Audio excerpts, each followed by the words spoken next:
At 15, my father and stepmother drove me 800 miles to a remote cabin in the Appalachian Mountains just to hand me over to a stranger. But as that man counted the thick stacks of money, his eyes locked onto the silver locket resting against my collarbone, he suddenly froze. The color drained from his face as he dropped the cash, pulled a loaded gun on my father, and whispered, "What is your mother's name?" "My name is Vivica, and I am 32 years old. I survived that terrifying night in the woods, and today I am the one holding the gun, metaphorically speaking. Before I take you back to the exact moment I shattered my family's pristine facade into a million unfixable pieces, let me know where you are watching from in the comments below. Hit that like button and subscribe if you believe that the truth always comes to light, no matter how deep toxic people try to bury it. The Piedmont Country Club in Atlanta was suffocating under the heavy weight of forced prestige. Crystal chandeliers cast a warm, golden glow over 200 of the city's most elite, powerful residents. It was a glittering sea of tailored tuxedos, custom silk gowns, and expensive perfumes that could not quite mask the underlying stench of hypocrisy. Tonight was the ultimate celebration of what my family liked to aggressively market to the public as Black excellence. My father, Ezekiel, was celebrating his 30th year as the founder of his real estate firm and his 10th year as the senior deacon of Atlanta's largest and wealthiest megachurch. He was a man who built his entire empire on the illusion of piety and unparalleled success. The mayor of Atlanta was sitting at the front table, chatting amicably with city councilmen. The senior pastor was laughing loudly over a plate of imported caviar, blessing the food paid for by congregation donations. Local celebrities, wealthy investors, and prominent community leaders were all there to pay their respects to the great infallible Ezekiel and his flawless, untouchable family. I walked through the heavy mahogany double doors of the ballroom wearing a custom emerald green gown that hugged my frame perfectly. The heavy silk swept against the marble floor with quiet, undeniable authority. For 17 long years, I was the absolute ghost of this family. I was the dark stain they had desperately tried to bleach away the unwanted child from a previous marriage. They pretended never existed, so they could maintain their perfect narrative. But tonight, I was not hiding in the shadows. I glided straight past the regular seating, ignoring the confused and judgmental glances from the church elders who faintly recognized my face. I walked with my head held high, my spine straight, and made my way directly to the center of the massive room, the VIP table. The table reserved exclusively for the upper echelon of Ezekiel's financial backers and his immediate perfect family. I pulled out a velvet-backed chair and sat down directly across from my father. The live jazz band was playing a smooth, rhythmic melody in the background. But the moment I took my seat, the atmosphere at the head table turned to absolute ice. My stepmother Corinne was in the middle of taking a delicate sip from her crystal flute. She wore a heavy diamond necklace that cost more than most people's homes, a physical manifestation of her holy superiority and unchecked greed. When her eyes landed on me, her fake camera-ready smile completely vanished. Her jaw locked so tightly, I thought her porcelain veneers might actually shatter. Before I could even reach for a linen napkin, Corinne lunged forward across the table. Her manicured fingers, complete with razor-sharp acrylics, clamped down on my bare arm like a vice. She jerked my arm so hard that the champagne in her glass splashed out raining sticky sweet alcohol all over the emerald silk of my beautiful dress. She did not care about the mess or the scene she was creating. She leaned in, close her expensive floral perfume failing to mask the absolute venom in her breath. "Who let you in here?" she hissed. Her voice a strained, furious whisper meant only for my ears. "This table is for donors who gave $10,000 to the church building fund. You do not belong in this room, let alone at this table. You are nothing but a low-level accountant making pennies.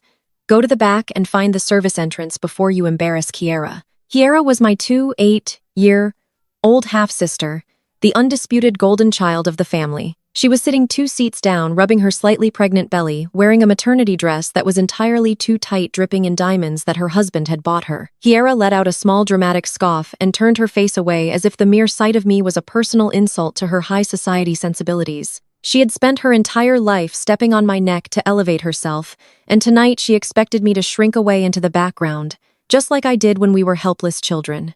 I did not flinch. I did not pull my arm away from Corinne's bruising grip. I simply picked up a crisp white linen napkin from the table and slowly, methodically wiped the spilled champagne from my dress, My absolute calmness seemed to infuriate her even more. She was used to me cowering. She was used to the scared one, 5-year-old girl who used to beg for her approval and love. That girl was long dead. I looked up, bypassing Corrine entirely, and locked my gaze on my father. Ezekiel sat perfectly still, his large hands resting flat on the tablecloth, trying desperately to maintain his dignified, holy aura. But I could see the sweat forming at his temples. His breathing had become shallow and rapid. He knew exactly why I was here. Embarrass Corrine? I asked, keeping my voice steady, melodious, and beautifully clear. It carried just enough volume to make the neighboring VIP tables quiet down. The clinking of silverware slowed to a halt. Conversations suspended in midair. I leaned forward, resting my elbows on the table, holding my father's terrified gaze. Is my presence really the most embarrassing thing this family has ever done, Dad? Because I can think of something much worse. Corrine tightened her grip on my arm, her nails digging painfully into my skin. Vivica, shut your mouth right now, she commanded, trying to keep her voice low, but the sheer panic in her eyes was palpable. She glanced frantically toward the pastor's table, terrified that her righteous facade was slipping. I gently, but firmly, peeled Corrine's fingers off my arm, dropping her hand back onto the table as if I had just touched something foul and diseased. What about the night you and Corrine dragged me out of my bed? I said, my voice cutting through the ambient jazz music like a newly sharpened blade. What about the night you tied my hands with industrial zip ties, threw me into the trunk of your luxury sedan, and drove 800 miles north into the darkest, most isolated parts of the Appalachian Mountains? You told everyone at church the next Sunday that I had run away. You stood at the pulpit, wept fake tears, and asked the massive congregation to pray for your wayward, troubled, teenage daughter. But we both know that was a calculated, filthy lie. Ezekiel's chest heaved. He looked around frantically. The mayor was now looking directly at our table, a deep frown creasing his forehead. The senior pastor had completely lowered his fork, his eyes wide with shock. The pristine, impenetrable bubble of their high society life was cracking wide open for the entire city to witness. You handed me over to a stranger. I continued enunciating every single syllable so that the surrounding tables could hear exactly what kind of man their beloved deacon truly was. A stranger waiting in a decaying hunting cabin in the middle of nowhere. You handed me over in exchange for a duffel bag containing $50,000 in unmarked cash. You needed to cover the money you stole from the church building fund, didn't you, Dad? 50 grand for your own flesh and blood. You sold your 5-year-old daughter to a man you thought was a criminal just to save your own reputation. Corrine gasped dramatically, bringing a hand to her chest, trying to play the horrified, victimized mother. Ezekiel finally found his voice, though it shook uncontrollably, lacking all the booming authority he used during his Sunday sermons. You are insane. Ezekiel sputtered his face, turning an unhealthy shade of ash and gray. You have always been mentally unstable, Vivica. You are having a psychotic episode. Security. Someone call security right now. She is completely delusional. I laughed. It was a cold, sharp sound that echoed in the tense silence of the ballroom. I reached up to my neck and grabbed the heavy silver locket resting against my skin. I unclasped it and tossed it onto the table. The heavy metal hit the glass centerpiece with a loud, resounding crack, shattering the crystal edge. You remember this locket, don't you? I asked, leaning closer until I could see the absolute terror in my father's eyes. You were halfway to your car with your blood money. You were ready to drive back to Atlanta and play the grieving father. But do you remember what happened when the man you sold me to finally looked at me in the dim light of that cabin? He saw this locket. He recognized the unique engraving on the front. He froze completely, and then he dropped your dirty money on the floorboards, pulled a .45 caliber pistol from his waistband, and aimed it right between your eyes. Ezekiel swallowed hard. He was physically shrinking in his chair, the facade of the powerful real estate mogul dissolving into the pathetic, cowardly man he truly was. He asked you a question, Dad, I said, my voice dropping to a dangerous whisper that somehow felt louder than a scream. He cocked the gun and asked, "What is your mother's name? And what did you do?" You ran. You pushed Karen out of the way, sprinted to your car, and left your teenage daughter in a cabin with an armed stranger. You drove off into the night and never looked back. Should we tell the pastor who that man actually was? Should we explain to your wealthy investors exactly why you have spent the last 17 years pretending I was dead? The silence in the room was deafening. No one moved. No one spoke. The sheer gravity of my words hung over the VIP section like a heavy storm cloud ready to burst. The elite guests were paralyzed, watching the pillar of their community be exposed as an absolute monster. Suddenly, a loud, violent slam shattered the quiet. Preston, my 5-year-old brother-in-law, slammed his fist onto the table, rattling the silverware and knocking over a water glass. Preston was Kira's husband. He was a wealthy, white investment broker who wore his privilege like a weapon. He used his Wall Street persona to constantly belittle the black people around him, disguising his deeply ingrained racism behind a mask of corporate superiority. He was the golden son-in-law, the man who supposedly elevated the family status to new unreachable heights. Preston stood up towering over the table, his face flushed red with arrogant indignation. He pointed a finger directly at my face. "Listen here, you ghetto trash." Preston sneered, his voice booming across the room, ensuring everyone could hear his attempt to put me in my place. "I do not know what kind of pathetic lies you are spinning to get attention, but you are leaving right now. You come in here with your cheap theatrics trying to ruin a night that I paid for. My firm manages this country club's assets. You do not belong in this zip code. You are nothing but a disgruntled, low-class failure trying to extort money from successful people." He turned to the surrounding tables, flashing a slick, practiced smile. "I apologize for this disruption, ladies and gentlemen. My wife's estranged sister clearly has some severe substance abuse issues. Security will be escorting her out immediately. Please enjoy your evening." He looked back at me, his eyes full of malicious contempt.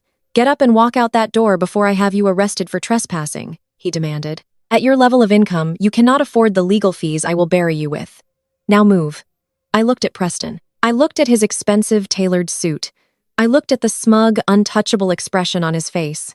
He thought he was dealing with a helpless, poor relative who could be bullied into submission. He had absolutely no idea who I had become in the 17 years since my father left me in those woods. He did not know about the stranger in the cabin, and he certainly did not know about the massive arsenal of financial information I was currently holding in the palm of my hand. I slowly picked up my glass of water. I took a calm, deliberate sip.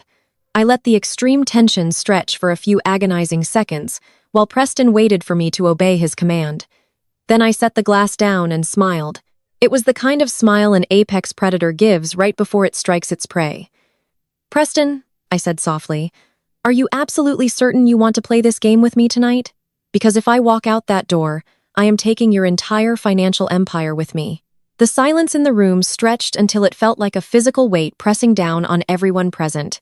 Preston let out a laugh. It was loud and booming and completely devoid of any real humor. It was the laugh of a man who was desperately trying to regain control of a room that was slipping through his fingers. He adjusted the cuffs of his bespoke suit, a suit paid for by the very people he was currently manipulating, and took a step closer to my chair. He wanted to loom over me. He wanted to use his physical size to intimidate me, a tactic he had undoubtedly used 1,000 times before in boardrooms and golf course negotiations. But I was not one of his subordinate junior analysts, and I was certainly not his subservient wife. He leaned his hands on the table, invading my personal space, bringing the scent of his expensive scotch and overpowering cologne right to my face. "My financial empire?" he repeated, his voice dripping with absolute condescension. "That is rich coming from you. Let us get a few things straight right now, Vivica. You are a high school dropout who vanished into thin air because you could not handle the pressure of living in a respectable household. You have no education, no pedigree, and absolutely no standing in this room. Do you know who I am? Do you have any idea the kind of power I hold in this city?" I kept my eyes locked on his, my expression utterly blank. "Tell me, Preston," I said softly. He smirked, thinking he had finally cracked my armor. "I am the man who manages the assets for this entire country club," he boasted, gesturing to the lavish ballroom around us. "I sit on the board of directors. I advise the mayor on urban development. I single-handedly took your father's modest real estate firm and turned it into a multi-million-dollar enterprise. I paid for this entire gala tonight out of my own pocket just to honor Ezekiel. I am the reason this family has a seat at the table with the true elite. You do not belong in this zip code, let alone at this table. You are nothing but a ghost from a past this family has worked very hard to overcome." He snapped his fingers in the air. A sharp, disrespectful sound directed at the 2 security guards who had been hovering nervously near the ballroom entrance. "Gentlemen, I want this woman escorted off the premises immediately." he ordered. "If she resists, call the police and have her arrested for trespassing and public disturbance. I will personally make sure the charges stick." The guards exchanged an uncertain look. They recognized Preston, of course. He made sure everyone in the service industry knew exactly who he was and how much power he wielded over their employment. But they also saw me sitting completely unbothered at the head table, dressed in a gown that cost more than their annual salary, speaking to the guest of honor with terrifying familiarity. They hesitated, shifting their weight from foot to foot, unsure of how to proceed. Preston's face flushed a deeper shade of crimson at their hesitation. "Are you deaf?" he barked, his polite society mask slipping to reveal the raw, entitled anger underneath. I said, "Get her out of here." I did not even look at the guards. I slowly unclasped my evening clutch. The soft click of the metal fastener sounded incredibly loud in the hushed room.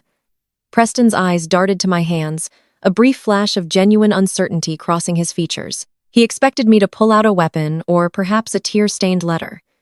Instead, I withdrew a sleek, ultra-thin tablet. I tapped the screen once the cool blue light illuminating my face in the dim ballroom. "You talk a lot about your firm, Preston," I said, my voice carrying effortlessly over the low murmur of the shocked guests.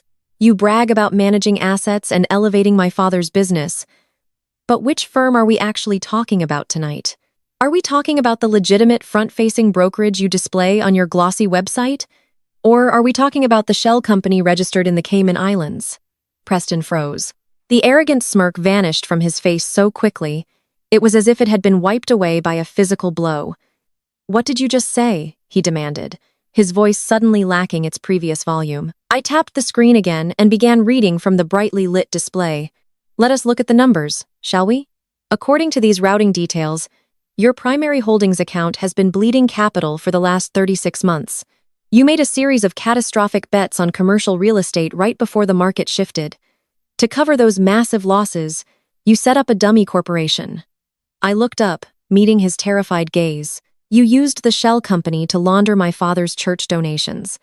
The tithes, the offering plates, the generous checks written by the elderly congregants sitting in this very room. Ezekiel funneled millions of dollars of untaxed church revenue directly into your failing hedge fund under the guise of charitable investments. And despite injecting all that stolen holy money into your accounts, you are currently defaulting on a $12 million loan from a private equity firm that is very well known for not taking kindly to missed payments." A collective gasp rippled through the VIP section.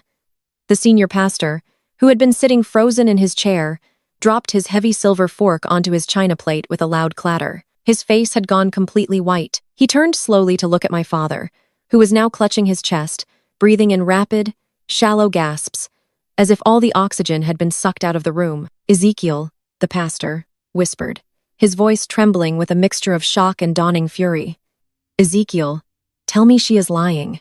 Tell me right now that you have not been touching the sanctuary funds." My father could not speak. He opened his mouth, but only a pathetic wheezing sound came out. He looked at Preston with wild, pleading eyes, begging his golden son-in-law to fix the catastrophic disaster unfolding before them. But Preston was too busy staring at the tablet in my hand, his mind desperately trying to calculate how a supposed high school dropout had gained access to his highly encrypted, heavily guarded financial secrets. "That is a complete fabrication," Preston finally managed to say, though his voice cracked on the last word. "You forged those documents. You hacked into my public servers and doctored the numbers to make it look like a scandal. This is corporate espionage and defamation of character." I smiled a slow, deliberate carving of my lips. "Defamation requires the statements to be false, Preston. The routing numbers on this screen match the exact transfers made every Monday morning for the last 2 years. Every time Ezekiel stood at the pulpit and preached about giving to the Lord, he was actually preaching about giving to your offshore accounts. You are drowning in debt. Your firm is a house of cards waiting for a strong breeze, and you have dragged my father's entire religious empire down into the mud with you." Preston's breathing became ragged. He looked around the room, seeing the expressions of the wealthy donors morph from confusion to profound suspicion. These were powerful people. They did not take kindly to being defrauded, and they certainly did not tolerate being made to look like fools by a slick-talking broker who married into a megachurch family just to access their wallets. He needed to regain control immediately.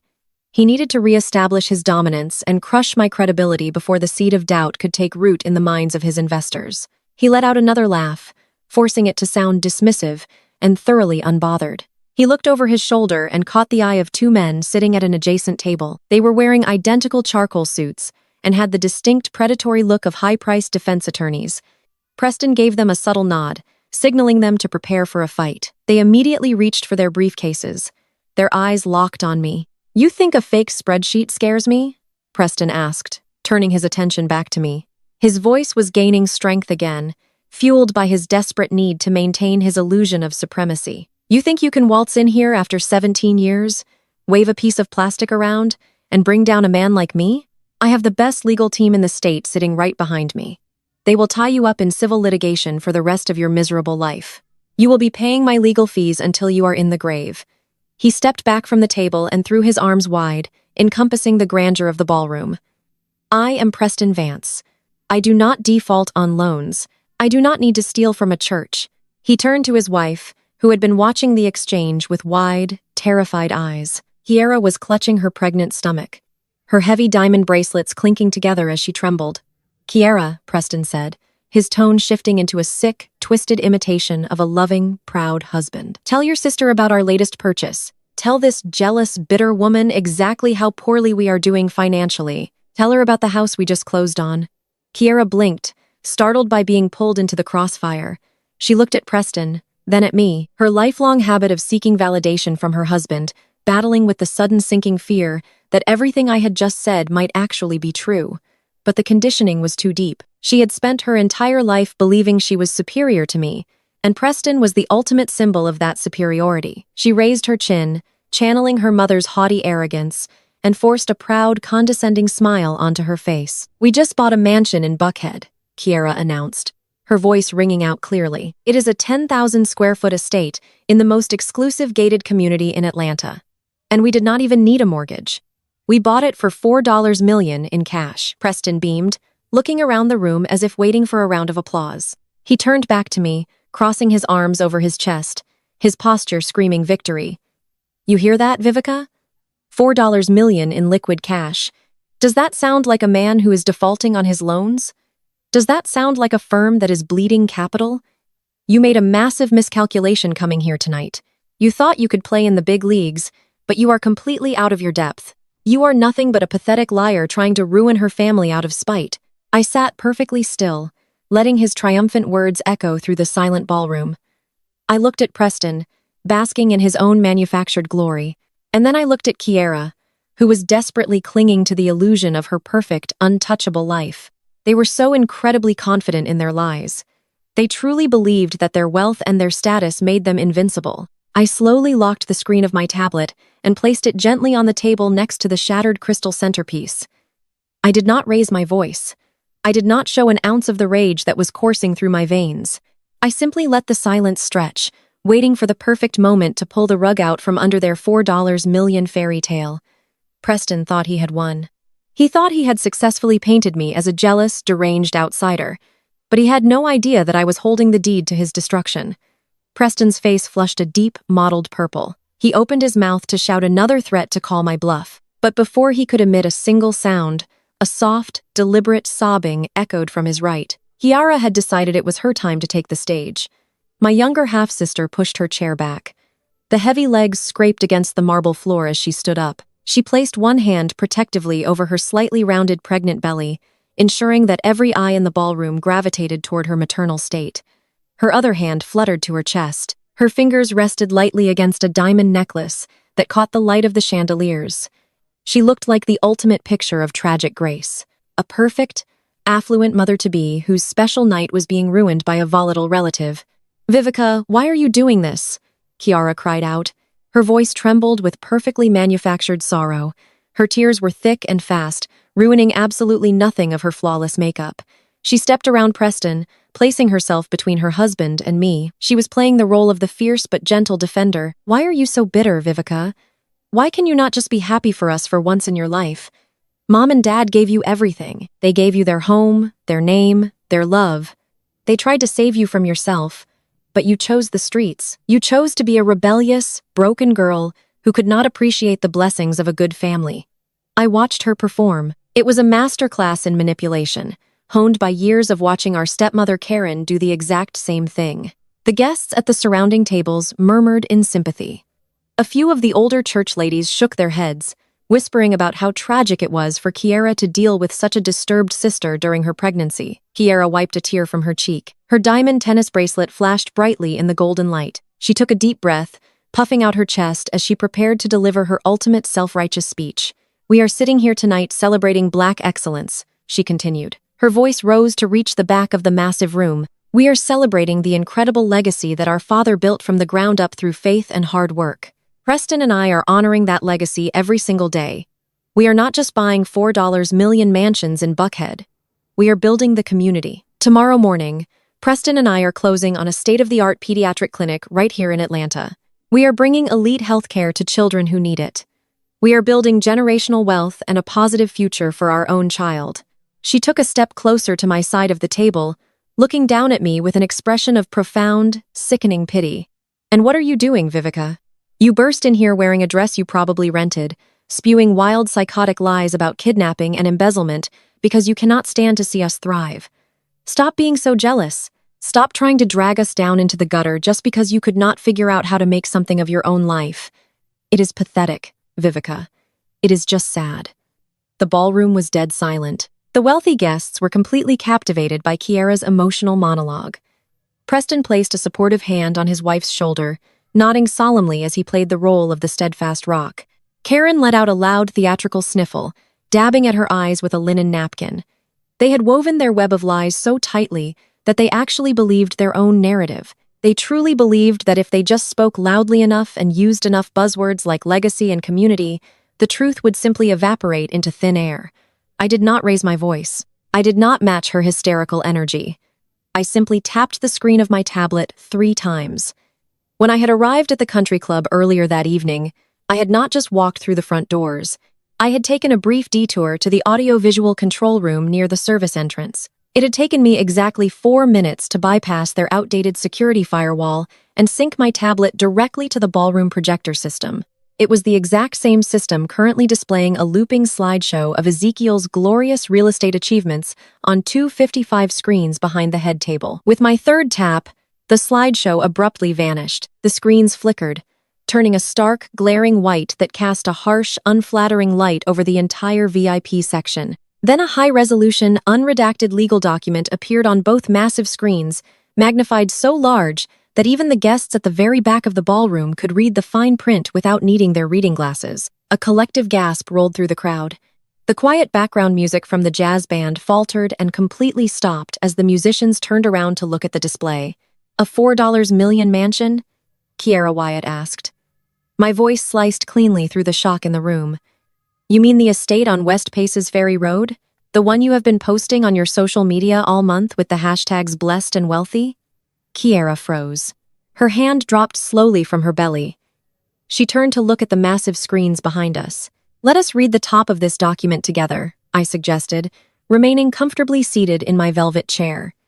"Notice of foreclosure and public auction, and if you look closely at the grantee name listed on the original deed, you will not see your name, Kiera. You will not even see Preston's name. The deed is entirely in the name of Martha Vance, Preston's mother." Kiera's jaw went slack. She blinked rapidly. Her eyes darted across the 50-foot projection, reading the undeniable legal terminology. She shook her head violently, confusion warred with rising panic. "No," she stammered, taking a step back. "No, that is a mistake. Preston paid cash for that house. He put my name on the paperwork. I saw the paperwork with my own eyes."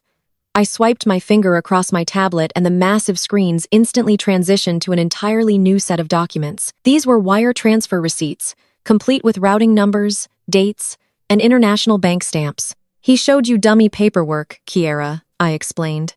My tone was almost conversational, as if I were explaining a simple math problem to a slow child. "He never paid cash for that house. He took out a massive predatory loan using the property as collateral. But that is not even the best part. Tell the crowd about this wonderful pediatric clinic you are supposedly opening tomorrow, the one that represents your great contribution to the community and your beautiful legacy." I swiped my screen again. The projection shifted to a series of aggressive withdrawal statements from a joint business account labeled Vance Pediatric Holdings. The numbers glowed in bright red ink for everyone to see. The money for the clinic is gone, I stated clearly. All $2.5 million of it. Preston completely drained the clinic operational accounts over the last 48 hours, but do not worry. He did not just lose it in the couch cushions. If you look at the recipient accounts on the screen, you will see exactly where your community legacy went. I pointed toward the giant screen. The Grand Lisboa Casino in Macau. Your husband has been running a massive underground gambling debt for the better part of a year. The people he owes money to do not send polite collection letters, Kira. They send men who break kneecaps in dark alleys. Preston wired the entire clinic to Macau yesterday afternoon just to keep himself breathing, which is exactly why your beautiful Buckhead mansion is going up for public auction on Tuesday. You do not own a home. You do not own a clinic. You do not own anything at all. The silence in the room shifted from shocked to absolutely suffocating. The guests were staring at the screens, reading the undeniable proof of Preston's complete financial ruin. The mayor of Atlanta was whispering furiously to his security aide, looking completely horrified. The wealthy donors at the adjacent tables were looking at Preston as if he carried a highly contagious disease.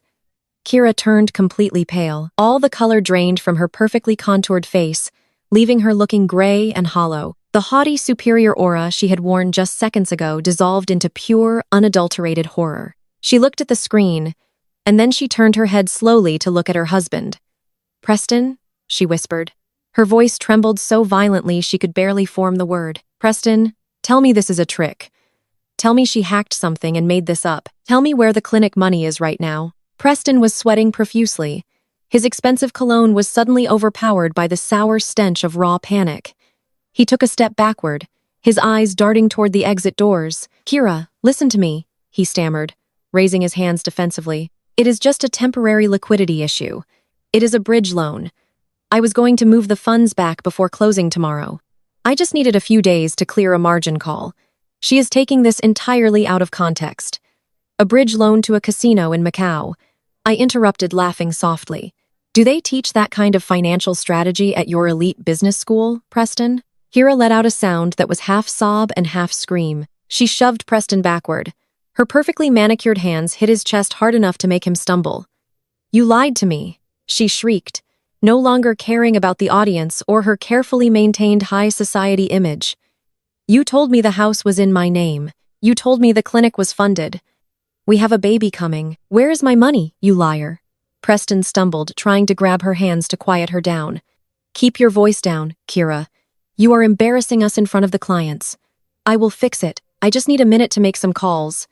Do not make a scene." "There is no fixing this," I said, leaning back in my chair. "You are bankrupt, Preston. You are entirely liquid. And the worst part is the money you gambled away was not even yours. It was the seed money my father illegally siphoned from the church to keep your firm afloat." At the mention of the church money, Ezekiel finally snapped out of his paralyzed state. He realized that if I kept pulling up documents on those massive screens, his entire congregation, his wealthy backers, and the city officials present would see the exact mechanism of his fraud. The illusion of his wholly untouchable empire was seconds away from completely imploding right in front of the people who funded his lavish lifestyle. He could not let me speak another word. He had to change the narrative immediately, and he had to do it using the only weapon he had left. Religion. Ezekiel lunged past Kareen, knocking his heavy wooden chair to the floor with a loud crash. He bolted toward the small podium set up at the edge of the stage, where the microphone for the evening speeches was positioned. He grabbed the microphone with both hands. His knuckles turned white as he gripped it desperately. He did not speak to me. He did not address Preston's gambling or the foreclosure notice still glaring brightly on the 50ft screens. Instead, he turned his frantic, sweat-drenched face toward the center of the ballroom, looking directly at the senior pastor. "Pastor Miller!" Ezekiel bellowed into the microphone, his voice amplified to a deafening volume that startled the entire room and echoed off the high ceilings. "Pastor Miller, I need you to stand up right now. I need the elders of the church to come forward this instant." The senior pastor, a tall, imposing man who had built his own fortune entirely on the blind faith of his congregation, stood up slowly, looking incredibly uneasy. He clutched his napkin, staring at my father as if he were looking at a madman. Ezekiel pointed a trembling, accusatory finger directly at me. "Look at her!" he yelled. His voice vibrated with manufactured religious fervor and desperate panic. "Look at the darkness in her eyes. This is not my daughter speaking. This is the devil trying to infiltrate our holy gathering tonight. She has been corrupted by the streets. She is filled with a spirit of jealousy and destruction sent by the enemy to tear down the righteous work we have done for this community. She is using fabricated technology and wicked lies to sow division in my family."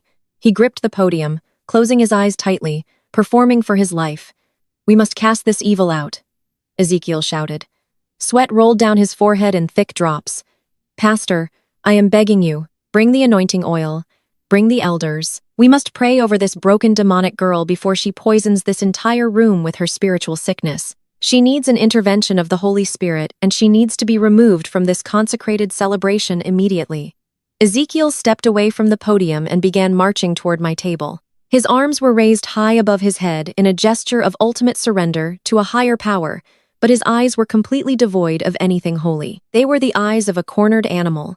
Pastor Miller, flanked by 3 senior deacons, hurried across the ballroom floor. The jazz band had completely stopped playing, and the heavy silence was now filled only with the sound of my father speaking in tongues. He was putting on the performance of a lifetime using the very religion he had corrupted to silence the truth. He reached my table and slammed his heavy hands onto the white linen right next to my shattered plate.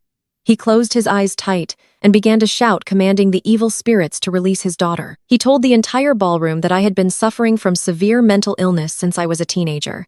He claimed my mind was broken and that I was prone to terrifying delusions. I sat perfectly still as his spit flew across the table. He begged the Lord to forgive me for trying to extort the house of God. He told the mayor and the city councilman sitting just a few feet away that I had forged those digital documents because I was desperate for cash and bitter that I had not been included in the family inheritance. The congregation members who had filled the surrounding tables began to murmur in agreement. This was the narrative they needed. It was much easier for them to believe that a stray, estranged daughter was simply having a violent psychotic break than to accept that their esteemed deacon had stolen their tithes. I could hear the wealthy women in their designer gowns whispering prayers of protection. I watched Preston slowly regain his color. The arrogant smirk began to creep back onto his face as he realized my father was throwing a massive religious blanket over his financial crimes. Kiara wiped her fake tears and nodded along, playing the part of the heartbroken but forgiving sister. Ezekiel's voice boomed through the speakers and bounced off the crystal chandeliers above us. He demanded that the elders lay hands on me. He wanted them to physically surround me and escort me out under the guise of a spiritual intervention. Pastor Miller arrived at the table holding a small vial of anointing oil. His face was a mask of practiced pastoral concern, but his eyes were darting nervously toward the frozen projector screens that still displayed Preston's massive offshore gambling debts. The pastor reached out his hand, intending to place it on my forehead to cast out whatever rebellious demon my father claimed was possessing me. I calmly raised my left hand and held it up just inches from the pastor's wrist. I did not touch him, but the absolute freezing authority in my gesture made him stop dead in his tracks. He lowered his hand. "You are a phenomenal actor, Dad," I said softly. My voice was completely steady, lacking any of the hysteria he had just accused me of possessing. "You have always known exactly how to weaponize faith to cover up your own sins. You stand up there Sunday after Sunday selling salvation to people who trust you, and then you use their devotion as a shield the second someone questions your accounting. But prayer is not going to fix your balance sheet tonight, and casting out imaginary demons will not replenish the accounts you drained." I reached down to the floor beside my chair, where I had placed my designer leather tote bag. I unzipped the main compartment and pulled out a thick stack of glossy, professionally bound folders. I did not bring just one copy. I had prepared a dozen identical dossiers. They were heavy-packed with certified bank records, offshore routing numbers, and tax documents that I had legally acquired through my clearance. I picked up the first folder and slid it smoothly across the linen tablecloth directly toward Pastor Miller. He stared at it as if it were a venomous snake. "Open it, Pastor," I instructed, keeping my tone respectful but utterly commanding. "You have a fiduciary duty to your congregation, do you not? You have a legal obligation to understand where the donations are going." I then stood up slowly, smoothing the front of my emerald gown. I picked up 3 more folders and walked gracefully around the table. The security guards who had been called earlier stepped forward. but the mayor of Atlanta raised his hand to stop them. He was a shrewd politician who smelled blood in the water, and he was not about to let security silence someone who was handing out evidence of massive financial fraud. I handed one folder directly to the mayor. I handed another to the senior city councilman who sat beside him. I handed the third to the chairman of the church finance committee who was staring at my father with a look of dawning horror. Ezekiel lunged forward, trying to snatch the folders out of my hands. "Those are forged!" he screamed, his voice cracking with sheer panic. "Do not look at those papers. They are manufactured lies designed to destroy the good work we do for the city. She is sick in the head." The mayor ignored my father completely. He flipped open the heavy cover of the dossier. The first page was a brightly highlighted summary of the church building fund. It was the same fund my father had spent the last 3 years aggressively promoting. "Let us talk about your good work, Dad," I said, projecting my voice so the entire room could hear every single syllable. "2 years ago, you stood before a congregation of 10,000 people and asked them to dig deep into their pockets. You asked single mothers to give up their savings. You asked the elderly to donate their pension checks. You raised $5 million in cold, hard cash. You promised them you were going to build a state-of-the-art youth center in South Atlanta. You showed them blueprints and architectural renderings of a safe haven for at-risk teenagers." I walked back to my chair and stood behind it, resting my hands on the velvet back. The mayor turned the page of his folder. His eyes widened behind his wire-rimmed glasses.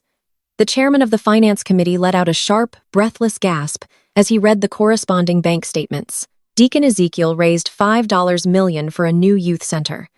I continued, my voice slicing through the heavy silence of the ballroom. But that money never went to a construction firm. It never went to architects or city planners. If you look at page 4 of that dossier, you will see the exact wire transfers. Every single dollar of that church fund was routed directly into a private account in the Cayman Islands. An account registered to a shell company owned exclusively by Preston Vance. Preston staggered backward, hitting the edge of the stage behind him.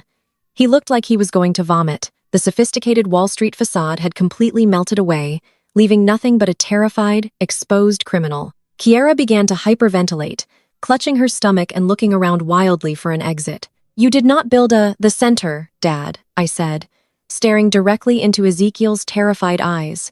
"You did not lay a single brick for the community. You took $5 million of holy money and you handed it directly to your white son-in-law to plug the massive holes in his failing hedge fund. You bought Preston's silence because he knew you were embezzling from the commercial real estate firm.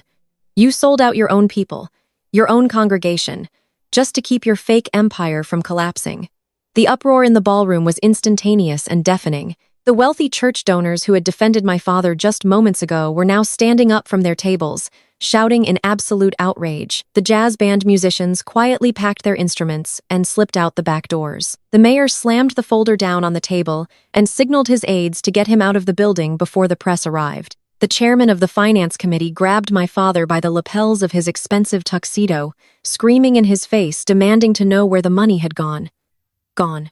The entire facade of their black excellence, their untouchable religious superiority, was burning to the ground right in front of them. My father tried to push the chairman away, sputtering nonsensical defenses, but nobody was listening to him anymore. The evidence was right there in black and white, printed on certified bank letterheads. Suddenly, a piercing theatrical scream shattered the chaos in the room.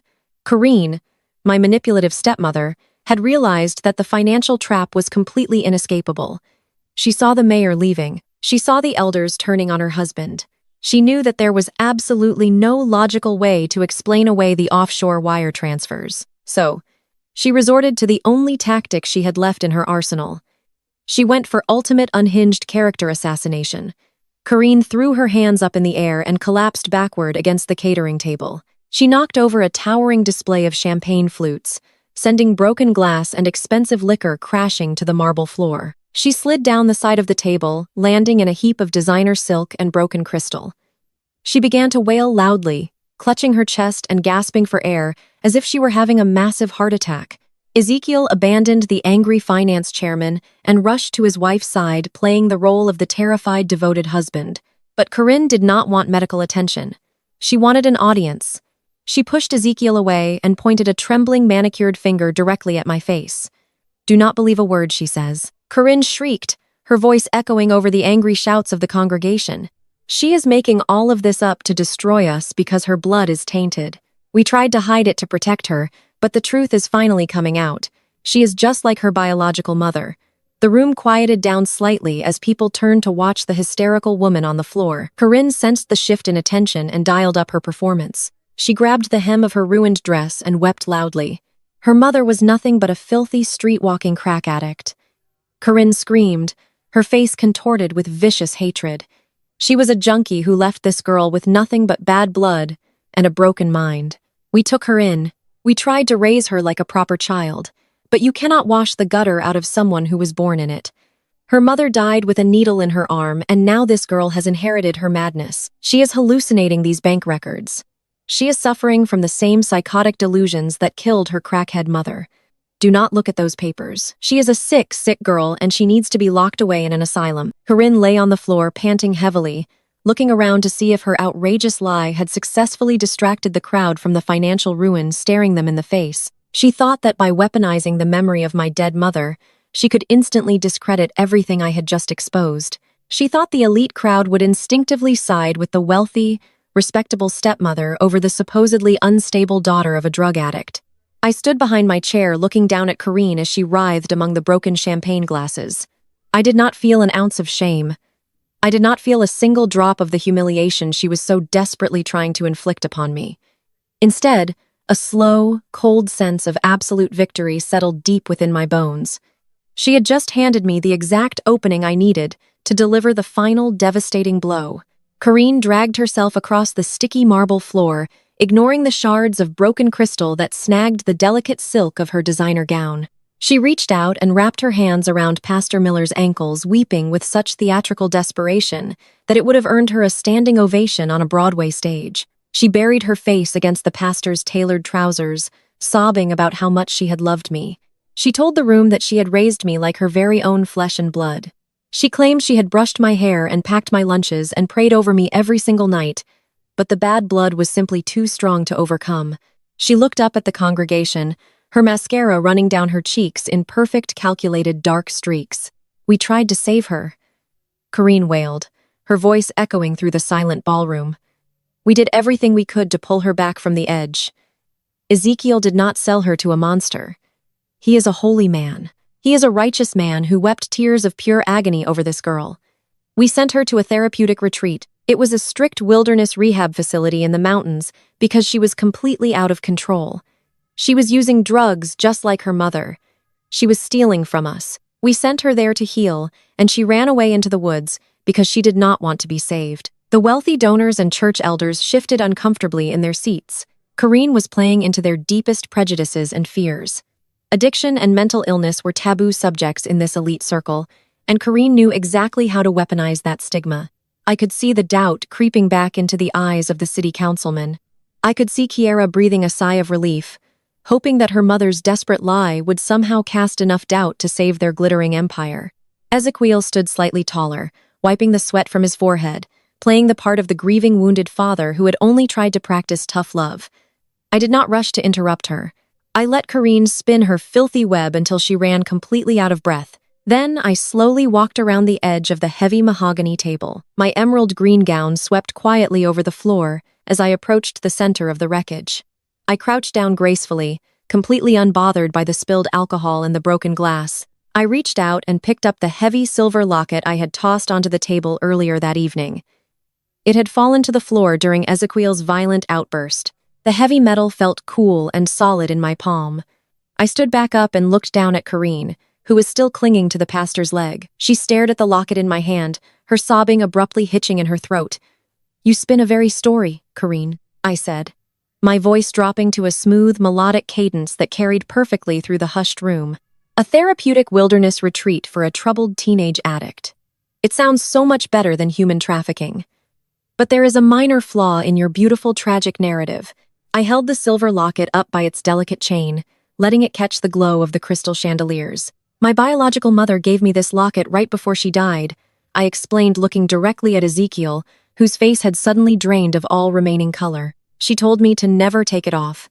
She told me it was my protection. What you and Ezekiel never bothered to figure out in your desperate, greedy rush to get rid of me was that this locket was not just a piece of vintage jewelry. It was custom-made by my grandfather's security firm. I pressed my thumb against a tiny concealed groove on the side of the silver pendant. With a soft click, the locket opened, revealing a small, highly advanced microdrive nestled inside the casing. I pulled the drive out and walked back to my tablet, which was still securely synced to the ballroom's massive surround sound system. I plugged the drive into the side port of the tablet. "Let us take a quick trip down memory lane," I said, tapping the screen to open the audio file. "Let us listen to exactly what kind of therapeutic retreat you booked for me 17 years ago." I pressed play. The ballroom speakers crackled slightly before a crisp, undeniably clear audio recording filled the massive room. It was the sound of a dark moving car, the low hum of a luxury sedan engine driving up a steep mountain road. Then Corinne's voice echoed through the speakers. She sounded 17 years younger, but the vicious cold calculation in her tone was exactly the same. "We are not taking less than 50,000, Ezekiel." The recorded voice of Corinne snapped. Her words bounced off the walls of the country club, freezing every single person in their tracks. "Your real estate debts are drowning us. The church fund is already short, and if the board audits you next month, we are going to federal prison. The man in the cabin said he would pay 50 grand cash for a fresh one, 5-year-old. We take the bag, we hand her over, and we drive away." Then Ezekiel's recorded voice answered, thick with cowardice and greed. "What if she screams, 'Corinne'? What if someone hears her?" Corinne's recorded laugh was harsh and utterly devoid of humanity. "Let her scream, Ezekiel. We are 50 miles into the Appalachian woods. Nobody is going to hear her. Tell the man he can do whatever he wants with her as long as the bills are unmarked. We will go to church on Sunday and tell Pastor Miller she ran away to do drugs. Everyone will pity us. It is the perfect plan." I tapped the screen, stopping the audio. The silence that followed was absolute. It was a heavy, suffocating, dead quiet that felt like all the air had been permanently removed from the room. Corinne was no longer weeping. She was sitting on the floor, her hands covering her mouth, her eyes wide with a terror so profound it looked like she had seen a ghost. Ezekiel was clutching the edge of the podium, his knees visibly buckling under his own weight. The senior pastor looked down at Corinne with an expression of pure, unadulterated revulsion. He physically stepped backward, peeling his leg out of her grasp as if she were covered in a deadly disease. "A rehab facility? Corinne?" I asked, my voice echoing loudly in the silent room. "You sold my life for $50,000 in unmarked bills to save Ezekiel from a prison sentence. You handed a 15-year-old girl over to a suspected trafficker in a decaying hunting cabin, and you did not even flinch." The mayor of Atlanta turned his back on the head table entirely, whispering rapid, urgent commands to his security detail to lock the doors and call the police. The elite donors were staring at my father with absolute disgust. The pristine, holy facade of the great Ezekiel had been completely stripped away, leaving nothing but a monster standing naked in front of his entire congregation. But I was not finished. Corinne had opened a door regarding my biological mother, and I was going to rip it entirely off its hinges. I walked over to Corinne and looked down at her shivering form. "You stood up here tonight and told all these respectable people that my mother was a filthy street-walking crack addict," I said, enunciating every word with razor-sharp precision. "You told them I inherited her bad blood. You told them she died with a needle in her arm. That was the lie you used to justify locking me in the shadows for my childhood. That was the lie you used to make yourselves look like charitable saints for taking me in." I swiped my tablet again, projecting a new document onto the 50ft screens behind the stage. It was a massive, comprehensive trust fund ledger, complete with state seals and banking certifications. "My biological mother was not an addict, Corinne," I announced. My voice was steady, but filled with a righteous, blazing anger that made the surrounding guests step back. "She was an heiress. She was the sole beneficiary of a massive generational estate located in Chicago. When she died unexpectedly of a completely undetected heart condition, Ezekiel saw an opportunity. You both saw an opportunity." The crowd gasped again, reading the massive numbers flashing on the projector screens. "You did not take me in out of the goodness of your hearts." I continued pacing slowly in front of the head table. "You took me in because I was the legal inheritor of a $20 million estate. You falsified documents, you stole her identity, and you systematically drained her trust fund to build your initial real estate empire in Atlanta. You used my dead mother's money to buy this fake prestige, and when I turned 15, when I was only 3 years away from legally claiming my inheritance and requesting an audit, You decided it was time to tie up the only loose end. You sold me to a monster to cover your tracks and keep your stolen fortune. Ezekiel dropped to his knees. The great infallible deacon of Atlanta's wealthiest megachurch was sobbing into the carpet, begging for mercy that he absolutely did not deserve. Corrine was curled into a tight ball, shaking violently, unable to look at the massive screens displaying her financial crimes and her stolen wealth. The church elders were already on their phones, calling their own lawyers, trying to distance themselves from the radioactive crater that was now my father's life. They were completely ruined. Their legacy was reduced to ash. Their social standing, their wealth, their holy superiority. Everything had been obliterated by the truth they had tried to bury in those woods 17 years ago. But while Ezekiel and Corrine were collapsing into pathetic heaps on the floor, Preston Vance was experiencing a completely different kind of panic. He was not just embarrassed. He was legally and financially trapped in a corner with no way out. He realized instantly that if his in-laws were going down in a highly publicized federal fraud and embezzlement scandal, his own offshore shell companies would be investigated by the authorities by morning. The $12 million loan he defaulted on would be called in. The casino debt in Macau would become a death sentence. Preston's eyes turned dark and frantic. He looked at the massive projector screens, and then he looked at the sleek tablet in my hand. He knew that tablet held the keys to his entire destruction. He needed to silence me immediately, and he needed to take control of the digital evidence before the police walked through the ballroom doors. He snapped his fingers, violently signaling the two ruthless defense attorneys who had been waiting on standby. The attorneys did not hesitate. They moved with frightening speed, flanking me on both sides, cutting off my path to the exit. Their faces were grim and completely devoid of emotion.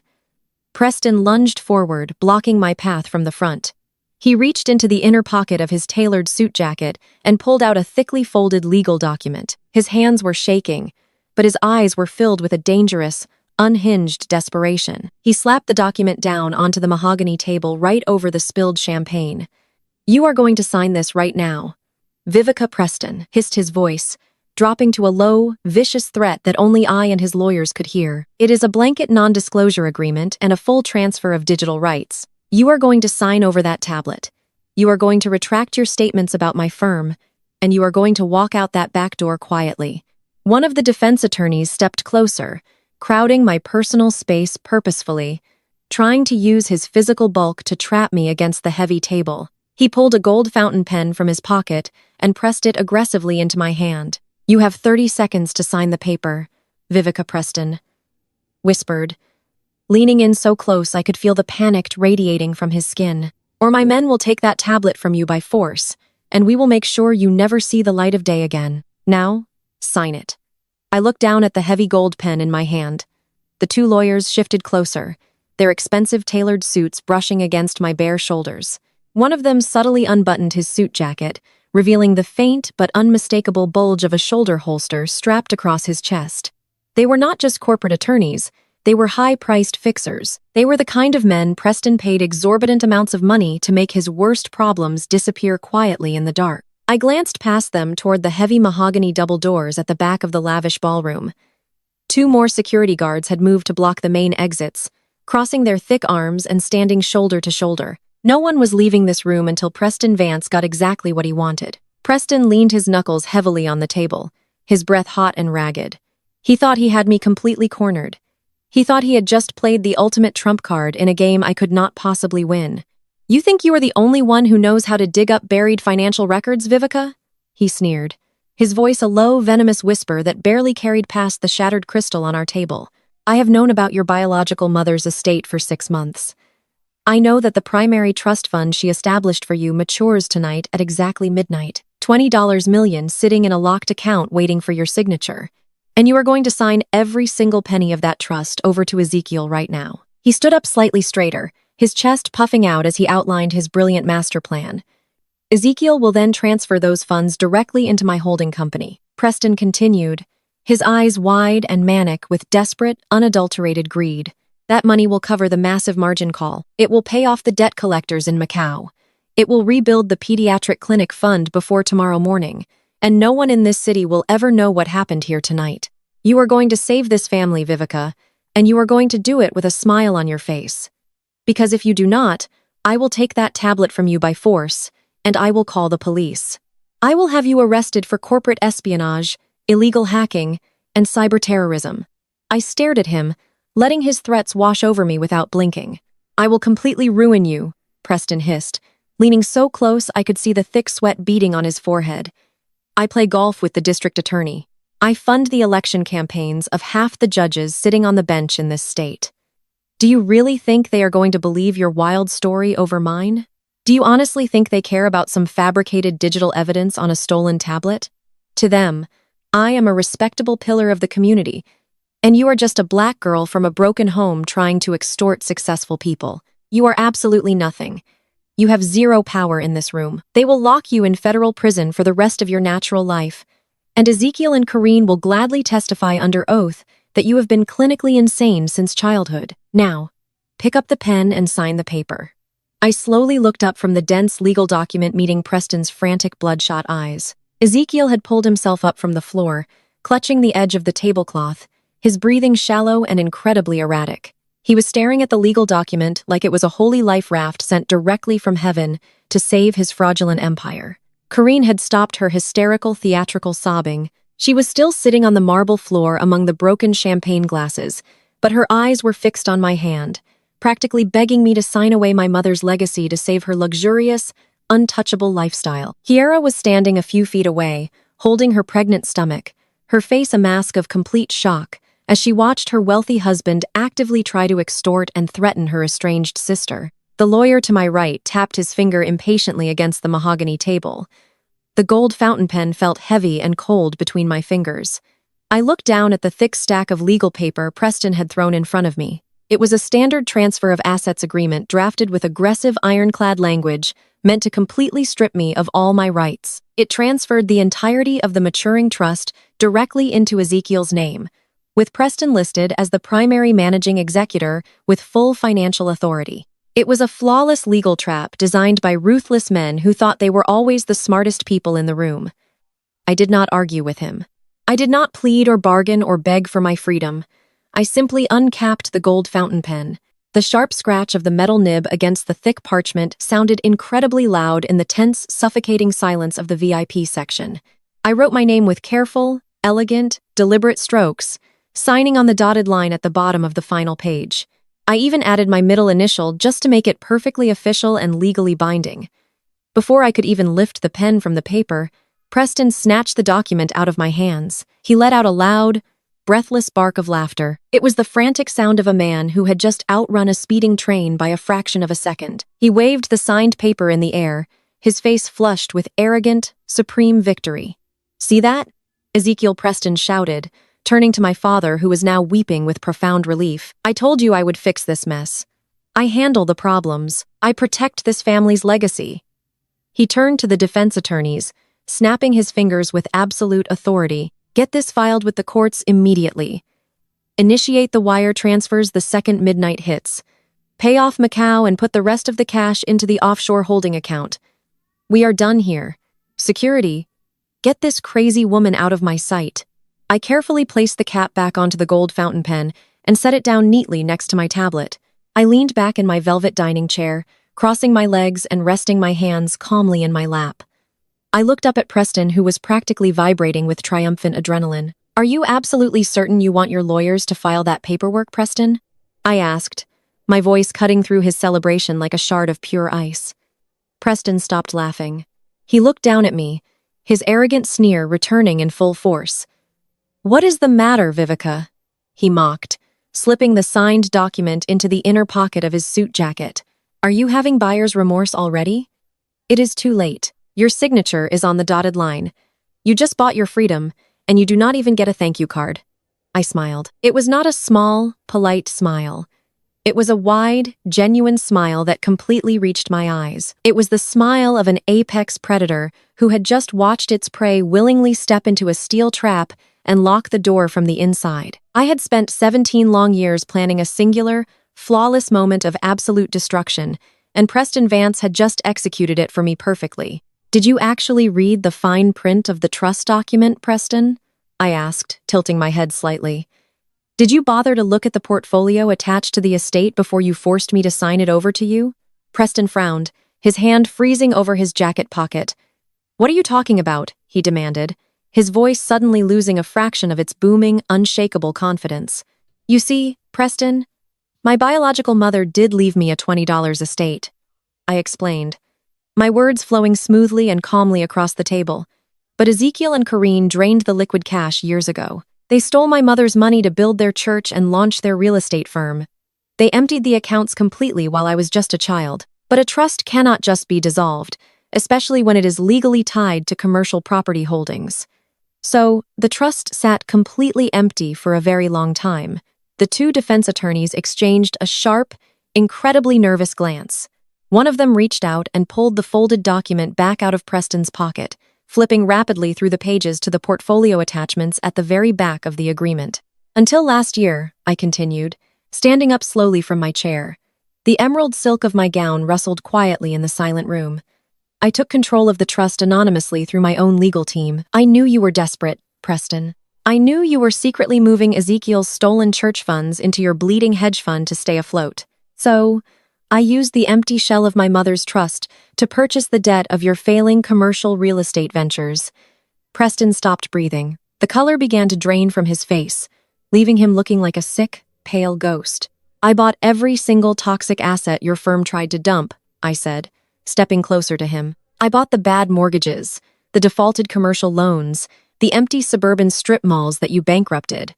I packed my mother's empty trust with $15 million of your absolute worst financial garbage." The lawyer standing next to Preston let out a low, horrified curse.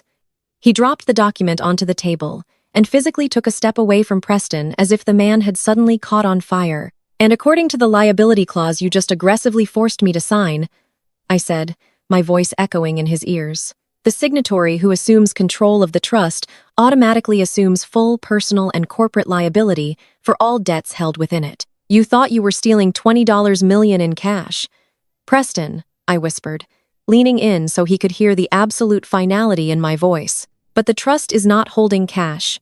It is holding $15 million of your own toxic debt. And by forcing me to sign that transfer, you just legally assumed all of Ezekiel's massive liabilities. You just tied your personal name, your prestigious firm, and your remaining assets directly to a $15 million black hole. You did not save the family, Preston. You just legally bankrupted yourself and handed the federal investigators a signed, notarized confession of your corporate negligence." The lawyer standing to Preston's right dropped the transfer document as if the paper itself had suddenly caught fire. He took 2 rapid steps backward, bumping into a waiter who was still frozen in shock, holding a silver tray of appetizers. The second attorney did not even bother looking at the paperwork. He took one look at my perfectly calm face, saw the absolute certainty in my eyes, and immediately began backing away toward the emergency exit. They were highly paid corporate fixers, but they were not fools. They knew exactly what it looked like when a trap snapped shut, and neither of them had any intention of being caught in the blast radius of a $15 million federal fraud investigation. Preston snatched the thick stack of papers from the mahogany table. His hands were shaking so violently that the pages rustled against each other. He stared at the dense legal jargon he had been too arrogant and too desperate to read thoroughly. He flipped to the back of the agreement where the portfolio schedules were attached. His eyes darted across the itemized list of commercial failures, the defaulted loans, the empty strip malls, and the toxic mortgages he thought he had successfully buried. And right at the bottom, next to my signature, was the liability clause he had just enthusiastically stamped with his own corporate seal. He stopped breathing. The ruddy, angry color completely drained from his face, leaving his skin a sickly, translucent gray. He looked like a man who had just stepped off a cliff and was suspended in midair waiting for gravity to pull him down into the abyss. Kira watched her husband physically crumble. She stood up from her chair, her hands moving from her pregnant belly to her perfectly styled hair, gripping the expensive strands as her flawless world dissolved into pure ash. She stepped toward him, her diamond heels clicking unsteady on the sticky marble floor. "Preston," she whispered, her voice cracking with a high-pitched, terrifying uncertainty. "Preston, what does she mean? What is a liability clause? Where is the money for my baby?" She reached out and grabbed the sleeve of his bespoke suit, pulling on the expensive fabric like a frightened child seeking reassurance. She expected him to wrap his arm around her. She expected him to flash that confident Wall Street smile and tell her that everything was going to be fine, that he would protect her from her crazy, bitter sister. But Preston did not look at her with love or reassurance. He looked at her with pure, unadulterated disgust. The charming, supportive husband persona he had cultivated for years completely shattered, revealing the ruthless, parasitic monster lurking just beneath the surface. He violently shoved her hands away from his jacket. "Shut up, Kiera," he barked, his voice loud and vicious echoing off the crystal chandeliers. "Just shut your mouth for one single minute." Kiera gasped, stumbling backward and catching herself against the edge of the table. She looked at him as if he had just struck her across the face. "You cannot talk to me like that," she cried, her voice rising to a hysterical, shrill pitch. "I am your wife. We are building a legacy together. You told me we were the most powerful couple in Atlanta. You promised me the pediatric clinic. You promised me the Buckhead estate. Where did my money go, Preston? You gave our future to a casino." Preston turned on her, his face twisted into a mask of ugly, unfiltered hatred. The polite society smile was entirely gone, replaced by a sneering, deeply ingrained prejudice that he had expertly hidden behind his corporate superiority. "Your money?" Preston laughed, a harsh, cruel sound that made the surrounding guests flinch. "It was never your money, Kiera. It was stolen church funds that your fraudulent father handed over to me because he was too incompetent to manage his own real estate firm. You actually thought I cared about your fake high society family. You thought I wanted to sit through endless, suffocating Sunday dinners, listening to your father preach about salvation, while he was secretly funneling me untaxed cash just to keep his own head above water." Kiera let out a small, wounded sob, but Preston stepped closer to her, using his physical size to tower over her trembling frame. He was lashing out like a cornered animal desperate to inflict pain on the easiest target in the room. "You were nothing but a bankroll." "Kiera," he sneered, leaning down so his face was inches from hers. "You were a convenient, heavily funded prop, a naive, spoiled girl who was so desperate for validation from a white investment broker that you never once questioned where the millions were coming from. I needed capital to cover my losses, and your corrupt father was the easiest mark in the city. You and this entire pathetic family are nothing but a joke to the people I actually do business with. You are a walking ATM, and now that the account is empty, you are completely useless to me." The elite crowd watched in absolute stunned silence as their perfect golden couple tore each other apart. The mayor of Atlanta had completely stopped moving, watching the spectacular implosion of the city's most prominent family. The church elders who had adored Kiera since she was a little girl were staring at Preston with open, undisguised fury. Kiera began to weep openly, her hands covering her face as the utter humiliation washed over her. She had spent her entire life stepping on my neck to elevate herself, building an identity based entirely on her wealth and her perceived superiority. And now, the man she had anchored her entire identity to was telling the entire world that she was nothing but a gullible, heavily funded joke. But I was not finished. Preston thought he could deflect his own ruin by tearing down his wife, but he had no idea how deep my preparation went. I reached into my leather tote bag one more time. I bypassed the thick financial dossiers and pulled out a plain, thin manila folder. It did not contain bank statements or routing numbers, but it was infinitely more devastating than anything I had shown them so far. I did not hand this folder to the mayor or the city councilman. I walked gracefully around the table, stepping past Ezekiel, who was still kneeling on the floor, clutching the podium like a drowning man. I walked directly over to Kiera. She looked up at me through her tears, her mascara running down her cheeks in dark, jagged lines. The arrogant golden child had finally been brought low. I held the plain folder out to her. "You might want to look at this before you plan your divorce strategy." "Kiera," I said softly, my voice calm and steady amidst the chaos, "because you are going to have a very hard time claiming half of his assets when your marriage is not even legally valid." Kiera stared at the folder as if it were a bomb waiting to detonate. Her trembling hands reached out, and she slowly flipped open the heavy paper cover. Inside were dozens of high-resolution 8x10 photographs. They were not corporate headshots or gala pictures. They were candid domestic family photos. She stared at the first image. It was a picture of a beautiful, sprawling colonial home located in a wealthy, manicured suburb of Connecticut. The second photo showed a smiling blonde woman standing on the front porch holding a golden retriever puppy. The third photo showed Preston Vance wearing casual weekend clothes, pushing a young boy on a bicycle, while a little girl ran through a sprinkler in the front yard. They looked incredibly happy. They looked exactly like the perfect traditional family Preston pretended to be building in Atlanta. "That is Emily Vance," I explained, my voice carrying clearly through the hushed ballroom, ensuring that every single guest heard the final nail being hammered into Preston's coffin. She is a lovely woman who thinks her husband travels to Atlanta 5 days a week for corporate consulting. She has been married to Preston for 12 years. They have a 7-year-old son and a 5-year-old daughter. Preston spun around, his eyes wide with a terror so profound it looked like his heart had simply stopped beating. He lunged toward me, trying to snatch the folder out of Kira's hands, but I stepped back smoothly, letting him stumble awkwardly over his own feet. He never divorced her, Kira, I continued, my gaze locked on my sister's horrified face. He just moved down here and found a wealthy megachurch family desperate for corporate validation to fund his double life. He forged his marriage documents in Georgia.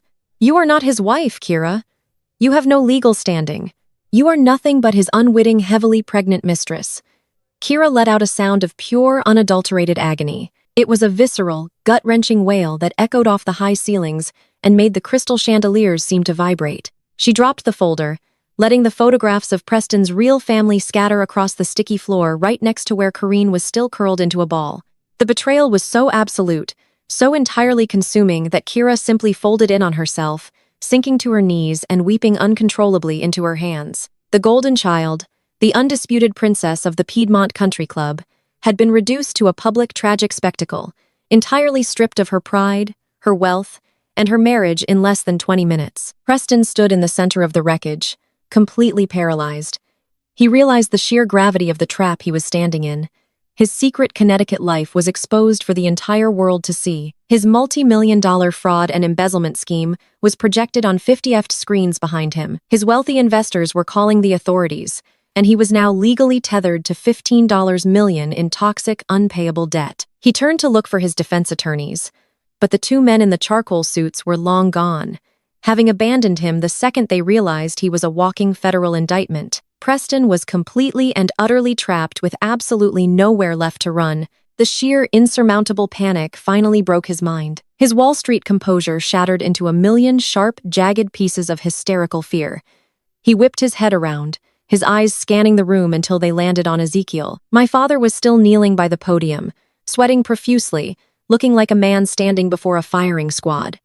He was gripping his Bible, trying desperately to look like a holy victim of circumstances. But Preston was not about to let his father-in-law play the innocent martyr. If Preston was going to burn, he was going to make sure the great Ezekiel burned right alongside him. Preston marched toward the podium, his face purple with unhinged rage. He pointed a shaking, furious finger directly at my father's face. I am not going down alone. Preston screamed, his voice cracking with hysterical, desperate volume. Do not look at me like I am the only criminal in this room. Stop praying, Ezekiel. Stop pretending you are a man of God. You knew exactly what you were doing. I am not going to let you pin this entire financial collapse on me. Ezekiel signed the fraudulent tax returns. Preston's words hung in the suffocating air of the ballroom like a toxic cloud. He had just pointed the ultimate finger of blame at the man who had protected him for years. Ezekiel stared at his son-in-law with an expression of pure, gutted shock. The holy man facade evaporated instantly, leaving behind a terrified old coward who realized he was about to spend the rest of his natural life in a federal penitentiary. Ezekiel scrambled backward on the marble floor, his expensive tuxedo jacket tearing at the seam. He looked wildly around the room at the disgusted faces of his congregation, and then his terrified eyes landed on his wife. Corrine was still sitting among the broken champagne flutes, but Ezekiel did not look at her with love or protection. He looked at her like a human shield. Ezekiel pointed a trembling finger directly at Corrine and began screaming at the top of his lungs. He told the entire room that he knew absolutely nothing about the complex tax laws or the offshore accounts. He wailed that he was just a simple pastor, a man of faith who trusted his wife to handle the church finances. He threw Corrine entirely under the bus without a single second of hesitation. He claimed she was the ultimate mastermind behind the entire embezzlement scheme. He shouted that she had forced him to sign those fraudulent tax returns because she was greedy and obsessed with maintaining her lavish high society lifestyle. He told the mayor and the city councilman that Corrine had manipulated the ledgers behind his back to steal from the congregation so she could buy her designer clothes and fund her expensive luxury vacations to Europe. He sobbed, completely abandoning his dignity, claiming snorts he was just an innocent victim of his wife's wicked deception. Corrine froze on the floor. Her fake theatrical tears stopped instantly. The absolute shock of her husband betraying her in front of the most powerful people in Atlanta snapped something deep inside her fragile mind. The pristine, wealthy pastor's wife vanished entirely. Corrine let out a feral, ear-piercing shriek that sounded like a wounded animal. She scrambled up from the puddle of spilled alcohol, ignoring the sharp pieces of broken glass that sliced into her knees and tore the delicate silk of her designer gown. She did not just yell at him, she threw her entire body directly at Ezekiel with sheer, vicious, murderous intent. Her perfectly manicured hands curled into tight claws, and she raked them violently across Ezekiel's face. She tore deep, bleeding scratches down his cheek and across his jawline. Ezekiel screamed in high-pitched pain, throwing his arms up to protect his face, but Corrine was completely unhinged. She grabbed him by his expensive silk tie, twisting the fabric tightly around his thick neck, and yanked him violently down toward the floor. They tumbled hard into the wreckage of the fallen chairs, rolling over shattered plates and ruined catering displays. Corrine was screaming at the top of her lungs, calling him a pathetic, weak coward, and a worthless excuse for a man. She screamed that he was the one who authorized every single offshore transfer, and that he was going to burn in hell for trying to pin his filthy crimes on her. Ezekiel threw wild, desperate punches, trying to shove her off him, but she clung to him, tearing at his hair and ripping his tuxedo shirt wide open. Kiara stood a few feet away, clutching her pregnant stomach, watching her parents literally tear each other to bloody pieces on the floor of the Piedmont Country Club. She was hyperventilating, unable to speak or move, completely paralyzed by the absolute destruction of her perfect family. The elite members of the congregation did not step forward to help. The wealthy donors and the church elders who had once treated my family like untouchable royalty simply backed away in absolute horror. But then the most fascinating and disgusting thing happened. Pastor Miller, the man who had tried to anoint me with holy oil just 20 minutes ago, pulled his sleek smartphone out of his pocket and hit the record button. The city councilman immediately followed suit. The wealthy women in their glittering designer gowns held up their phones, capturing every single second of the brutal, undignified brawl. The great Ezekiel and his perfect wife were beating each other bloody on the floor, and the entire high society of Atlanta was happily filming it for the evening news. Their holy legacy was not just ruined, it was becoming viral internet entertainment. I did not intervene. I did not try to stop the violence or defend my father. I simply stepped away from the chaotic center of the room and walked gracefully over to the untouched side of the catering bar. I picked up a pristine crystal flute and calmly poured myself a fresh glass of expensive vintage champagne. The cool liquid bubbled perfectly over the rim of the glass. I took a slow, deliberate sip, enjoying the crisp, dry taste on my tongue. The champagne tasted like absolute victory. I walked back towards the center of the stage, carrying my glass in one hand. I reached out and picked up the heavy wireless microphone from the fallen podium. I tapped the microphone twice. The sharp, heavy thud echoed loudly over the ballroom surround sound system, easily cutting through the pathetic sounds of Karin and Ezekiel screaming and fighting on the floor. I raised the microphone to my lips. I looked directly into the glowing lenses of the dozens of cell phones recording the scene, and I began to speak. I narrated their entire criminal enterprise with the cold, clinical precision of a federal prosecutor delivering an opening statement. I wanted to make sure that every single person recording the spectacle captured the undeniable legal truth of their massive financial crimes. I told the room exactly how Ezekiel set up a fake charitable holding account under the guise of the Youth Center Building Fund. I explained that the donations were never meant for the community, but were systematically funneled into a private domestic shell company called Genesis Holdings. I spoke clearly, ensuring my voice carried over the chaos, detailing how Preston Vance then took control of Genesis Holdings and used his corporate authority to wire those untaxed funds directly into his failing hedge fund accounts in the Cayman Islands. I did not stop there. I listed the exact dates of the largest wire transfers. I recited the specific amounts of federal tax evasion, detailing how they manipulated the church's tax-exempt status to launder over $15 million in stolen congregation money. I explained that Preston used the stolen cash to cover his massive illegal margin calls and to hide the toxic debt his firm had accumulated over the last 4 years. I made sure everyone heard how Preston bought my father's silence by promising him a seat on the board of a non-existent commercial real estate venture. I laid out every single piece of the puzzle, connecting the stolen tithes directly to Preston's lavish lifestyle and Ezekiel's fraudulent tax returns. The guests kept recording their phones, capturing my calm, steady narration, while my parents continued their pathetic brawl in the background. I took another slow sip of my champagne, perfectly composed and utterly untouched by the destruction happening at my feet. I was sealing their fate in digital stone. When these videos inevitably made their way to the FBI and the IRS, there would be absolutely zero confusion about how the money was stolen and who was responsible. I was handing the federal investigators a perfectly packaged public confession broadcast directly from the mouths of Atlanta's most elite citizens. Suddenly, the shrill, piercing sound of approaching sirens cut through the heavy oak doors of the country club. The wailing sound grew louder and louder rapidly, surrounding the building from every possible side. Brilliant flashing red and blue lights began to bounce violently against the tall, arched ballroom windows, painting the crystal chandeliers and the terrified faces of the guests in harsh, shifting colors of police emergency. The authorities had finally arrived. The entire ballroom froze as the reality of the sirens set in.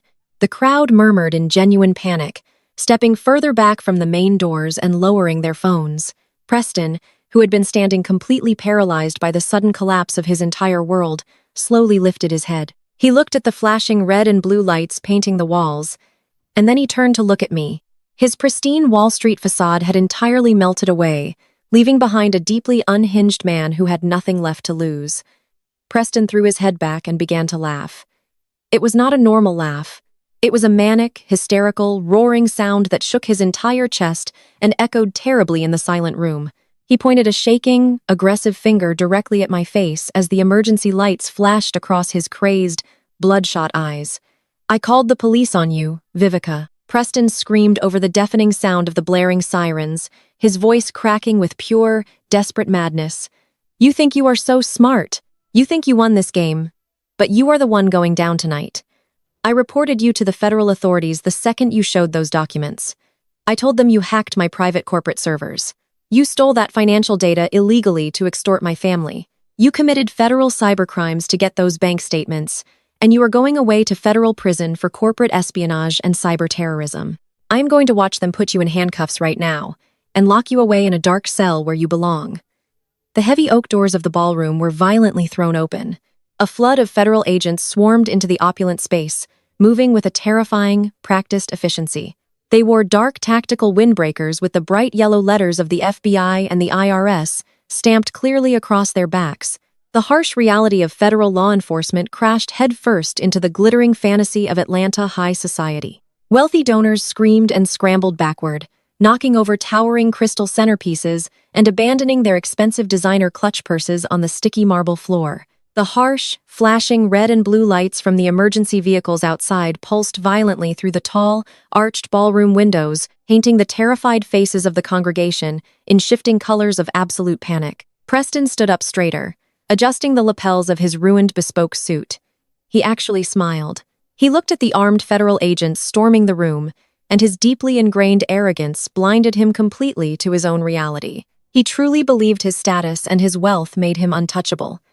He pointed a long, trembling finger directly at my chest and began shouting orders at the federal investigators as if they were his own private security team. "Arrest her!" Preston bellowed, his voice carrying over the chaos of the panicked crowd. "She is the one you want. She hacked my corporate servers. She committed federal cybercrimes. I am Preston Vance, and I demand you take this woman into custody immediately." The agents did not even look at him. They moved straight past the weeping society wives and the terrified city councilmen, securing all the exits and physically blocking the elevators. Preston kept shouting, repeating his name and his prestigious title, expecting the world to bow to his command just like it always did. While Preston was busy barking useless orders at the federal government, my father had finally realized the absolute gravity of the situation. Ezekiel did not care about Preston. He did not care about Corrine, who was still sobbing hysterically on the marble floor amidst the shattered glass. Ezekiel only cared about saving his own skin. I watched my father quietly slip away from the overturned head table. He ducked behind a massive, towering floral arrangement and began creeping toward the heavy swinging doors of the catering kitchen. He thought he could just disappear into the shadows and abandon his family to face the federal indictments alone. He pushed open the kitchen door, his eyes wide with cowardly desperation, but he did not make it far. A massive federal agent stepped out from the shadows of the service hallway. Ezekiel let out a pathetic, high-pitched squeal and tried to turn around and run. but the agent was incredibly fast. He grabbed my father by the collar of his expensive torn tuxedo and slammed him violently against the stainless steel wall of the kitchen entrance. Ezekiel crumpled to the floor, wheezing and sputtering as the agent pressed a heavy tactical boot into his back, pulling his arms roughly behind him. The great holy prophet of Atlanta was pinned to the greasy floor next to a tray of discarded appetizers, whining about his bad back while cold steel handcuffs were ratcheted tightly around his wrists. Back in the main ballroom, Preston was losing his mind. He stomped his expensive leather shoe against the floor, demanding that someone listen to him. The lead FBI agent, a tall, imposing woman with sharp eyes and a completely unreadable expression, walked directly toward the center of the room. Preston puffed out his chest, preparing to give his official statement as a wealthy victim of cyberterrorism. The agent walked right past him. She did not even acknowledge his existence. She stopped directly in front of me. The entire ballroom held its collective breath, waiting to see me placed in handcuffs. Kiera was watching with wide, terrified eyes, hoping against hope that her husband was right and that I was the one going to federal prison. The lead agent looked at me and reached out her right hand. I took it, and we shook hands firmly in front of the entire stunned congregation. "Good evening, Miss Williams," the agent said, her voice carrying clearly through the silent room. "We received the encrypted drive and the hard copies of the offshore routing numbers you transmitted. Excellent work, as always." Preston staggered backward, hitting the edge of the stage behind him. He looked like the air had been physically punched out of his lungs. His jaw worked uselessly, trying to form words that his panicked brain could no longer process. Corrine stopped weeping and simply stared at the federal agent, shaking my hand in pure, bewildered horror. "You cannot do that," Preston stammered, his voice reduced to a pathetic, high-pitched wheeze. "She is a criminal. She stole my data." I raised the heavy wireless microphone to my lips one more time. I looked at the broken, pathetic remnants of my family, and I delivered the final devastating truth. "I forgot to mention my actual job title to you earlier this evening." I said, my voice smooth and utterly devoid of mercy. "I told you that I am the Chief Executive Officer of Apex Acquisitions. That part is entirely true. I run a highly successful private financial firm. But I omitted a rather important detail about my primary client base." I stepped closer to Preston, looking deep into his terrified, bloodshot eyes. "I also work as a specialized contracted corporate liquidator for the Internal Revenue Service," I announced. "I am the person the federal government hires when they need to untangle massive, complicated offshore embezzlement rings. They send me in when wealthy, arrogant men like you use shell companies and corrupt megachurches millions of dollars in stolen, untaxed funds. I did not hack your servers, Preston. I did not commit corporate espionage. I legally subpoenaed your entire digital infrastructure using a federal warrant signed by a federal judge." Kiara let out another low, agonizing wail from the corner of the room. She finally understood that I had not just outsmarted them. I had been hunting them with the full backing of the United States government. Every single move I made was meticulously documented, legally sanctioned, and officially authorized. There was absolutely no loophole for them to crawl through. There was no expensive defense attorney who could save them from a trap built by the federal authorities. The lead agent turned slowly to face Preston. "Preston Vance, you are under arrest for federal wire fraud, tax evasion, and money laundering," she announced, her voice loud and authoritative. Two armed agents stepped forward, grabbing Preston by the arms and twisting them roughly behind his back. Preston tried to struggle, shouting that he was a wealthy man, that he knew the governor, that they were making a terrible mistake. The agents completely ignored his frantic protests, pulling his wrists together and securing the heavy steel handcuffs. The crisp metallic click echoed loudly through the ballroom, sealing his absolute destruction. His pristine Wall Street facade had entirely melted away, leaving behind a deeply unhinged man who had nothing left to lose. Another pair of agents moved toward Corrine. She was still sitting in a puddle of spilled champagne, surrounded by the scattered photographs of Preston's secret Connecticut family. She looked up at the federal agents with an expression of pure, bewildered denial. "Please," Corrine whispered, her voice shaking with pathetic desperation. "I am a pastor's wife. I run charities.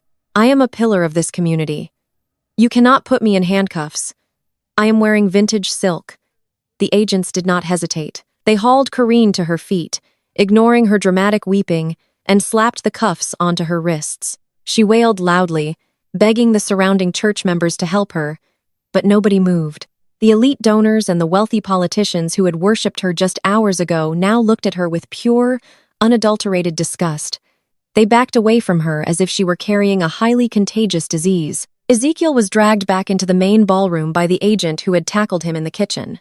His expensive tuxedo was torn and covered in dirt and kitchen grease. His face was actively bleeding from where Karine had violently scratched him during their brawl.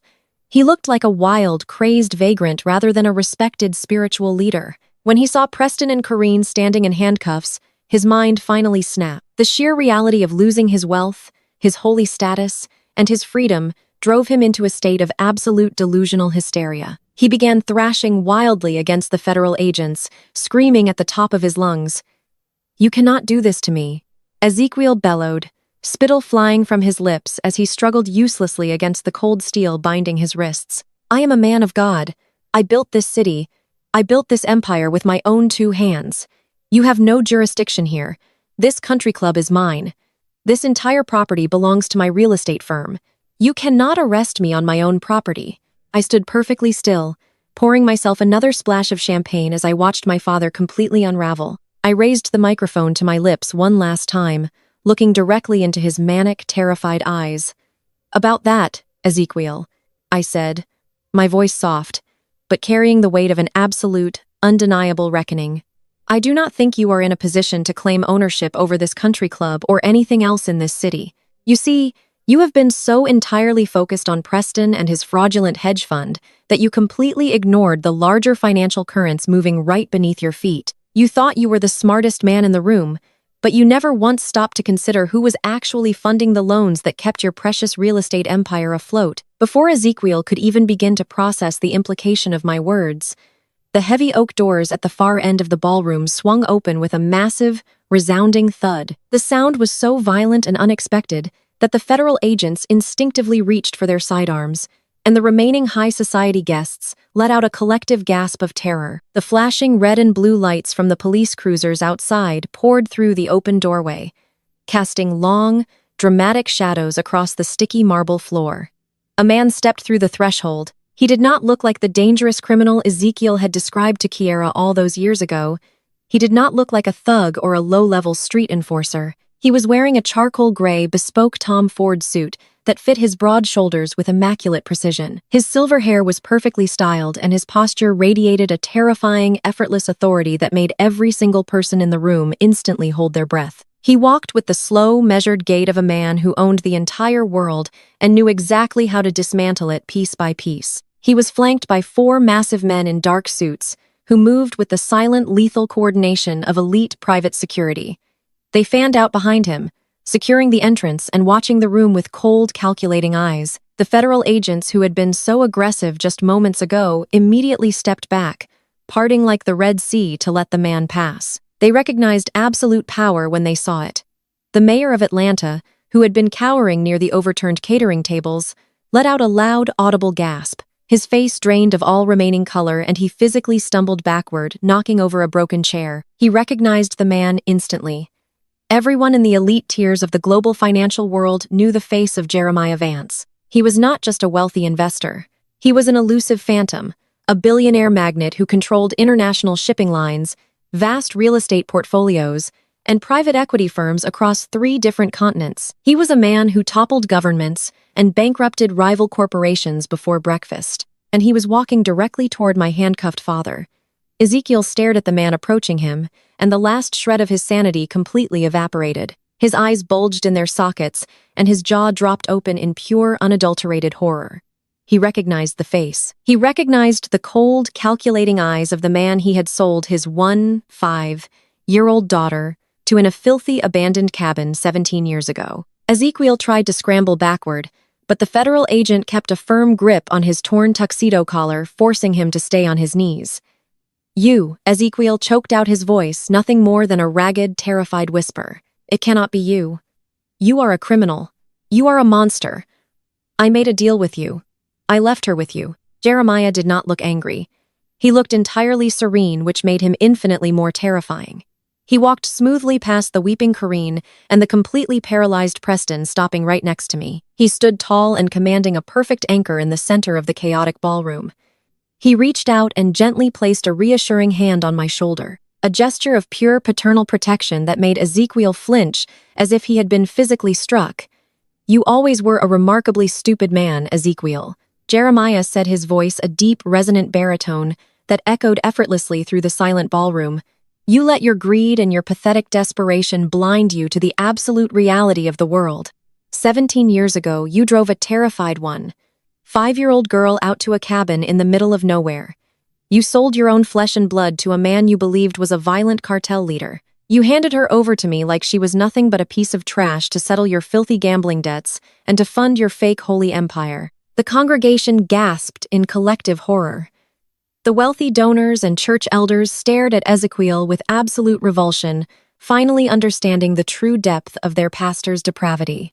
Karine, who was still sitting in handcuffs on the floor, let out a low, agonizing moan, realizing that her perfect high society life was not just over. It was about to become the subject of federal investigations and true crime documentaries.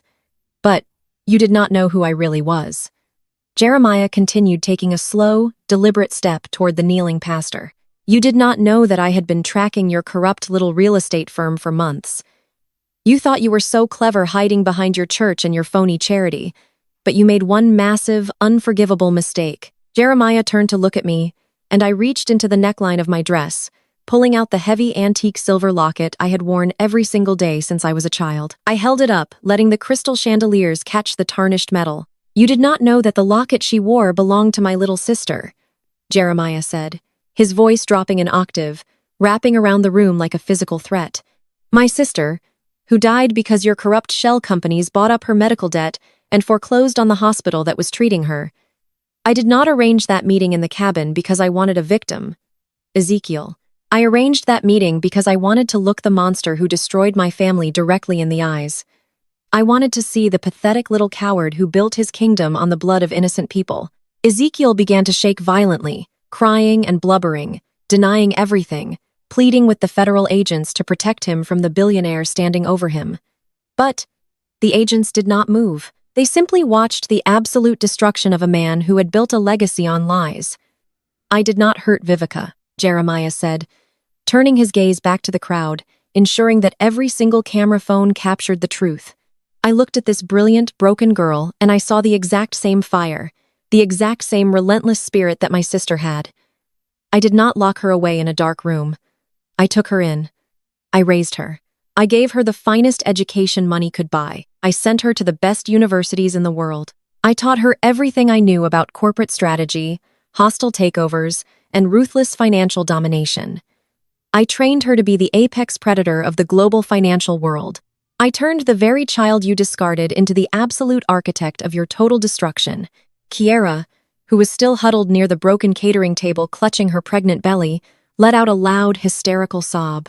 Her entire identity had been built on being the golden child, the chosen daughter, the one who got the country club wedding and the wealthy investment broker husband. Now, she was staring at the sister she had mocked and abused, realizing that I was not just successful. I was the heir to a billionaire empire. I was untouchable. And she was nothing but the pregnant, unwed mistress of a federal criminal. Preston struggled against his handcuffs, glaring at Jeremiah with toxic disbelief. "This is insane," Preston shouted, spittle flying from his mouth. "You cannot just come in here and claim you own everything. I am an investment banker. I know how the laws work. You cannot just take over our assets because you have money. We have legal rights. We have property deeds." Jeremiah turned his cold gaze toward Preston, and a slow, chilling smile spread across his face. He reached inside the breast pocket of his bespoke suit and pulled out a thick stack of heavy legal documents bound in red leather. He did not hand them to Preston. He held them up for the entire ballroom to see. "You really should have paid more attention to who was buying up your toxic debt," Preston Jeremiah said smoothly. "When your hedge fund started collapsing, you desperately sought private equity loans to cover your tracks. You thought you found a generous offshore investor willing to bail you out, but you were actually signing over the master deeds to every single asset you and your fraudulent father-in-law ever touched." Jeremiah stepped forward and dropped the heavy stack of documents directly onto the marble floor right in front of Ezekiel's bleeding face. "Today, my niece and I legally purchased the majority debt on your failing hedge fund," Jeremiah announced, his voice booming with finality. "We bought the debt on Genesis Holdings. We bought the debt on your ridiculous suburban mansion. And most importantly, we bought the master deed to this very country club. You do not own a single brick of this building, Ezekiel. You are trespassing on our private property." The silence that followed was absolute. The sheer magnitude of the takeover paralyzed every single person in the room.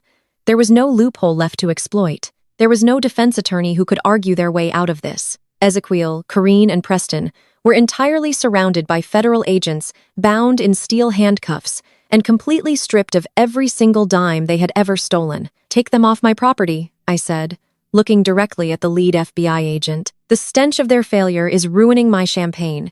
The agents hauled Ezekiel, Corrine, and Preston to their feet, roughly pushing them toward the exit. Ezekiel was sobbing loudly, begging for forgiveness, begging for a second chance, pleading with God to save him. Corrine was screaming at the photographers, demanding they stop filming her ruined dress and her smeared makeup. Preston was completely silent, his eyes wide and vacant, finally shattered by the realization that he was going to spend the best years of his life in a federal cell. Kiera tried to follow them, crying out for her mother, but a federal agent held up a hand, stopping her in her tracks. She collapsed against the wall, sliding down until she was sitting on the floor alone, disgraced, and utterly ruined. The Golden family of Atlanta was gone, completely erased from the elite society they had ruled with such cruel arrogance. Jeremiah turned to me, his eyes shining with profound pride. He offered me his arm, and I took it, linking my hand through his. We did not look back as we walked gracefully out of the ballroom, stepping over the shattered glass and the ruined remnants of the gala. The flashing red and blue lights illuminated our path as we walked out into the cool night air, leaving the ashes of my past far behind us. The reckoning was complete. The ultimate payoff had been delivered, and I had finally claimed the brilliant, untouchable future I was always meant to have. The heavy steel doors of the country club stood wide open as the federal agents hauled my parents through the crowd. Ezekiel was no longer the powerful, commanding pastor of the largest megachurch in Atlanta. He was just a broken, terrified old man stumbling over his own feet. His expensive tuxedo was torn and stained with spilled wine, and his face was bleeding from where Corrine had clawed him. He kept looking back over his shoulder, his eyes wide and pleading, begging the wealthy donors and the city councilmen to intervene. He cried out to the mayor, telling him they were brothers and that he needed help. The mayor simply turned his back and walked away. Every single person in that elite congregation watched in absolute disgusted silence as their spiritual leader was paraded out like a common thief. Corrine was dragged right behind him. The pristine, polished image she had cultivated for 30 years was entirely, completely destroyed. Her designer gown was ripped and soaked in expensive champagne. Her perfect hair was a tangled, messy knot, and her mascara ran down her cheeks in thick, dark lines. She was weeping hysterically, but nobody offered her a tissue or a word of comfort. The high society women who used to hang on her every word now held up their smartphones, recording her ultimate public humiliation. They captured every pathetic sob and every desperate plea as the federal agents pushed her out the front doors and into the flashing red and blue lights of the waiting police cruisers. The heavy doors slammed shut behind them, severing my parents from polite society forever. Preston was the last to go. The charismatic Wall Street broker who thought he could outsmart the federal government and steal millions of dollars was completely paralyzed by the reality of his own ruin. The agents practically had to carry him because his legs simply stopped working. He stared blankly at the floor, his mind entirely shattered by the sheer magnitude of the trap he had walked into. He knew his secret life in Connecticut was over. He knew his fraudulent hedge fund was dismantled. He knew he was going to spend decades in a federal prison cell. He did not look at me, and he certainly did not look at Kiera. He just let the agents drag him away into the cold, dark night. The ballroom suddenly felt incredibly vast and hollow. The music had stopped long ago, and the only sound left was the quiet murmuring of the remaining guests as they hastily gathered their coats and moved toward the exits. They wanted to get as far away from the wreckage of the Williams family as possible. Within minutes, the massive, opulent room was nearly empty, leaving behind only overturned chairs, shattered crystal glasses, and the undeniable stench of a ruined empire. And right the middle of all that destruction sat Kiera. My younger sister was huddled on the sticky marble floor, clutching her pregnant belly with trembling hands. Her diamond heels were kicked off and tossed carelessly near a broken catering tray. She was sobbing so hard that her entire body shook violently. The golden child, the undisputed princess of our family, had lost absolutely everything in less than an hour. Her wealthy, handsome husband was a federal criminal with a secret family. Her massive bank accounts were frozen. Her parents were sitting in the back of a police car. Her pristine social status was completely eradicated. She was entirely alone. I walked slowly across the room, my heels clicking softly against the marble. I stepped over a torn piece of floral arrangement and stopped right in front of her. Kiara slowly lifted her head. Her face was red and blotchy, her eyes swollen from crying. She looked up at me, and for the first time in her entire life, there was no arrogance, no superiority, and no mocking sneer. There was only pure, unadulterated terror. She looked at the sister she had bullied and tormented for years, and she finally realized that I held her entire future in the palm of my hand. "You took everything," she whispered, her voice cracking and raw. "You took my husband and my money and my family. What am I supposed to do now, Vivica? Where am I supposed to go? I have a baby coming. I have nothing left." I looked down at her and I did not feel a single ounce of pity. I did not feel sadness or anger. I just felt a deep, profound emptiness when I looked at the girl who had happily watched my mother throw me out of the house like a piece of trash. "You did this to yourself, Kiara," I said, my voice calm and perfectly steady in the quiet ballroom. "You built your entire life on a foundation of lies and stolen money. You let your greed and your pathetic need for status blind you to the monster you married. You actively participated in every single cruelty this family inflicted on me because it made you feel special. You thought you were untouchable because you were the favorite daughter, but the real world does not care about your country club memberships or your designer bags." Kiara let out another wounded sob, burying her face in her hands. "Please," she begged, her voice muffled and pathetic. "Please, Vivica. I have no money. The accounts are completely frozen. I cannot even buy a hotel room for the night. You cannot just leave me here on the floor." I stared at her shaking shoulders. I thought about that cold, terrifying night 15 years ago. I thought about standing in the massive international terminal, surrounded by thousands of strangers, clutching a useless $200 bill, while my mother walked away without looking back. I remembered the sheer, suffocating panic of realizing I was completely abandoned by the people who were supposed to protect me. I reached into my designer clutch and pulled out a small, sleek key card. I tossed it onto the marble floor right next to her trembling hands. It landed with a soft plastic clatter. "I am not going to leave you with $200 at an airport like they did to me," I said, looking down at her tear-stained face. "I am not a monster, Kiara. I am not going to let you sleep on the street while you are pregnant. That key card is for a corporate apartment downtown. It is paid for the next 30 days. The refrigerator is stocked and the utilities are covered. It is a clean, safe place for you to figure out what you are going to do next." Kiara stared at the key card as if it were a mirage. She slowly reached out her shaking fingers, brushing against the plastic. She looked back up at me, her eyes wide with confused, desperate gratitude. "Thank you," she whispered, her voice barely audible. "Thank you, Vivica. I promise I will pay you back." I held up a hand, stopping her pathetic apologies. "Do not thank me," I said, my tone dropping to a cold, absolute freeze. "That apartment is the absolute limit of my generosity, and it comes with a strict condition. You have exactly 24 hours to clear all of your personal belongings out of my property. You will pack your clothes, and you will vacate the estate by tomorrow evening. If you try to take any art, any furniture, or anything purchased with stolen funds, my private security team will have you arrested for trespassing and theft. Do you understand me, Kiara?" She nodded frantically, clutching the key card to her chest. "I understand," she sobbed. "I will be gone. I promise I will be gone." "Good," I said, turning away from her. "Now, get off my floor." Kiara scrambled to her feet, grabbing her discarded heels. She did not say another word.